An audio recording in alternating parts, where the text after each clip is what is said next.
नमस्कार, मी स्वाती सकपाळ. आपण पाहत आहात जनादेश वृत्तवाहिनी. पाहूया आजच्या काही ठळक घडामोडी. मोदी सरकार मुर्दाबाद मुर्दाबाद मुर्दाबाद मुर्दाबाद मोदी सरकार मुर्दाबाद मुर्दाबाद मुर्दाबाद मोदी सरकार मुर्दाबाद. डीजल का दाम कम करो कम करो डीजल का दाम कम करो. देशात झालेल्या डिझेल पेट्रोल दरवाढीच्या विरोधात नवी मुंबई जिल्हा काँग्रेस कमिटीच्या वतीने जाहीर निषेध आंदोलन करण्यात आले. नेरूळ डी.वाय. पाटील समोरील पेट्रोल पंपावर जिल्हाध्यक्ष रामचंद्र दळवी यांच्या नेतृत्वाखाली करण्यात आलेल्या या आंदोलनात काँग्रेसचे ज्येष्ठ नेते संतोष शेट्टी, काँग्रेसचे प्रभारी मोनिका जगताप, उपाध्यक्ष संतोष सुतार, इंटकचे नवी मुंबई जिल्हाध्यक्ष महेश भणगे, बंटी सिंग, तुकाराम कदम, दिगंबर राऊत, संतोष पाटील, साहेब यादव, सुनील पारकर, ऋतिक मिश्रा, सुरेश सदावर, विनोद पाटील, विजय पाटील, जनार्दन मोरे, सुनील मिश्रा, सचिन सुतार, मुस्ताक काझी, समसुद्दीन अल्लाबक्ष, सचिन तांडेल, विद्या भांडेकर, के मनोहर, अनवर हवालदार, धीरज लोखंडे, बिलाल मुल्ला आदी काँग्रेस पदाधिकारी सह मोठ्या संख्येने कार्यकर्ते सहभागी झाले होते. यावेळी डिझेल पेट्रोल दरवाढीचा निषेध करत इंधन भरण्याकरिता आलेल्या नागरिकांना मेलोडी चॉकलेटचं वाटप करून केंद्रातील मोदी सरकारचा तीव्र शब्दात निषेध करण्यात आलाय. पेट्रोल डीजलचे दर कमी करा पेट्रोल का दाम कम करो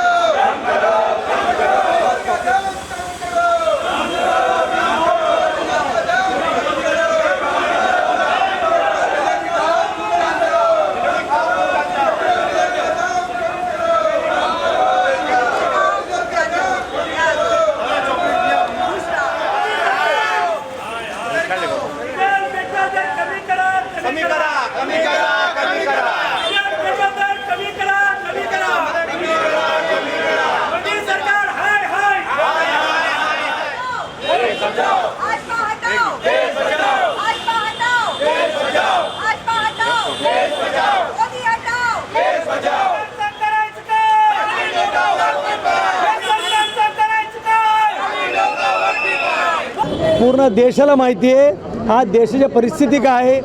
महागाई वाढत जातात. क्रूड ऑइलचे भाव परवा कमी झालेले आहेत. आपल्याला माहितीप्रमाणे मनमोहन सिंग पंतप्रधान असताना, काँग्रेस सरकार असताना क्रूड ऑइलचा भाव 140 रुपये गेला होता बॅरल. त्यावेळेसुद्धा 55 रुपये डिझेल होता, 62 रुपये पेट्रोल होता. आज 110 रुपये क्रूड ऑइल आहे असूनसुद्धा 100च्या वर झालेले आहेत. हे लोकांवर अत्याचार करतात मोदी साहेब आणि देशासाठी क्रूड ऑइल आणतात, बांगलादेशला विकतात. इथे लोक लाईनवर उभं राहावं लागतात. पेट्रोल पंपला डिझेल भेटत नाही आहे, पेट्रोल भेटत नाही आहे, गॅस भेटत नाही आहे. लोकांना आज लाखो धंदावाले त्रस्त आहे. याच्यासाठी सर्व जनतेला आता अंधभक्ताला हे बोलणं आहे की आज देश परिस्थिती इतक्या वाईट असून देश परिस्थिती एक डिझेल वाढल्यामुळे सुईपासून प्लेन तिकीटपर्यंत वाढतात. त्याच्यामुळे मोदी साहेबांना बुद्धी द्यावा आणि लवकर राजीनामा देऊन मुक्त व्हावा, त्यांनी संन्यासी घ्यावा असा ईश्वरचरणी शनीश्वरचरणी देश प्रार्थना आहे. त्यासाठी सर्व लोकांनी जागृत व्हावा. अंधभक्त तुम्ही जागृत व्हावा हे विनंती करतो. अंधभक्तवर गेल्या 11 दिवसामध्ये तुम्ही बघितलं असाल तर पेट्रोल डिझेलचे 8-8 रुपयांनी दर वाढलेले आहेत. ह्यांच्यामध्ये एकदम दरवाढी करण्याची हिंमत नाही, कारण जनतेचा आक्रोश तुटून पडेल म्हणून दर दोन दिवसांनी 2-2 रुपयांनी वाढवत आहेत. गावाकडे तुम्ही बघाल तर परिस्थिती अशी झाली आहे की खरोखर पेट्रोल डिझेल अवेलेबल नाही आहेत. शेतकऱ्यांच्या ट्रॅक्टरमध्ये डिझेल नाही आहे, मच्छीमारी करणाऱ्यांच्या त्यांच्या ट्रॉलरमध्ये डिझेल नाही, त्यामुळे त्या बोटी मच्छीमारीसाठी जात नाहीत. आणि आता सुपीक हंगाम येतो आहे आणि त्या हंगामात परिस्थिती अशी आहे की खत मागलेलं आहे, ट्रॅक्टर चालवण्यासाठी डिझेल नाही. शेतकऱ्यांनी काय करावं?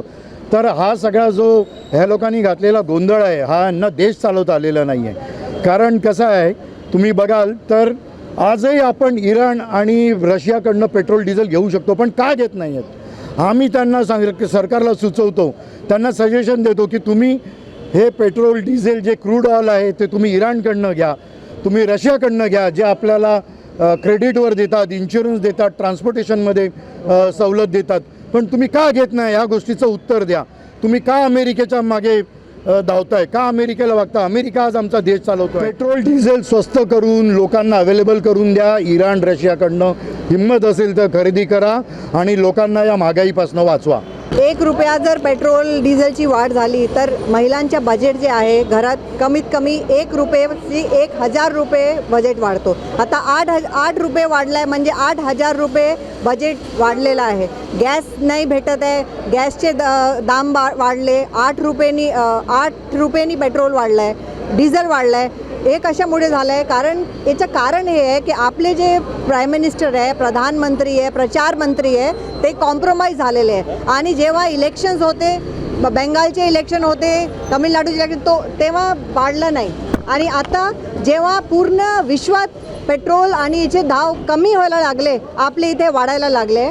कारण की आपण जे पेट्रोल बाहेरून, आपल्या देशात जर पेट्रोल कमी आहे तर मग इथून पेट्रोल एक्सपोर्ट का होत आहे ते प्रश्न विचारलं पाहिजे. एक्सपोर्ट चालू आहे आपल्याला सांगत आहे की पेट्रोल दाम कमी करा, पेट्रोल कमी वापरा आणि बाहेरच्या देशाला ते लोक विकत आहे. तर हे सर्व गोष्टी आहे.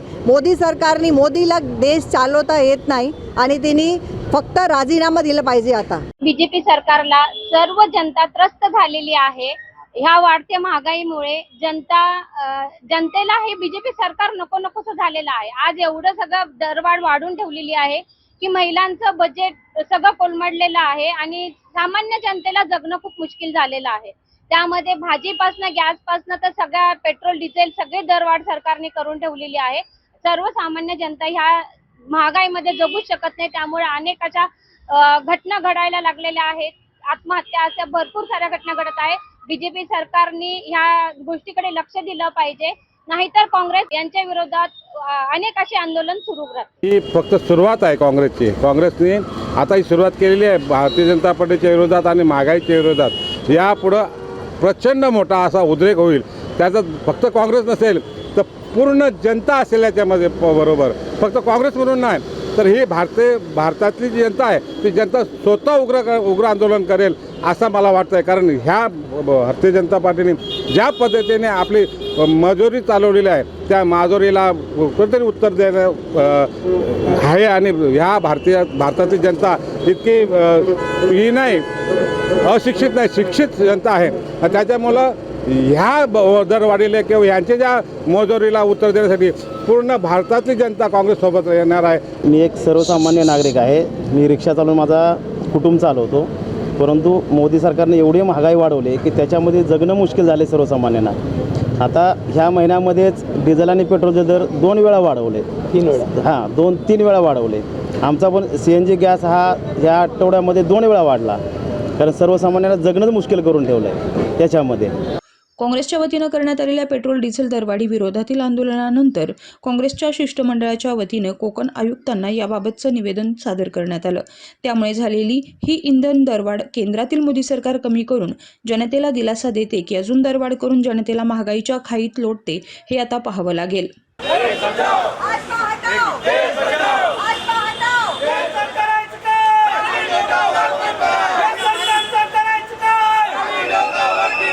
कॅमेरामन इक्बाल शेखसह पल्लवी केदार, जनादेश वृत्तवाहिनीकरिता.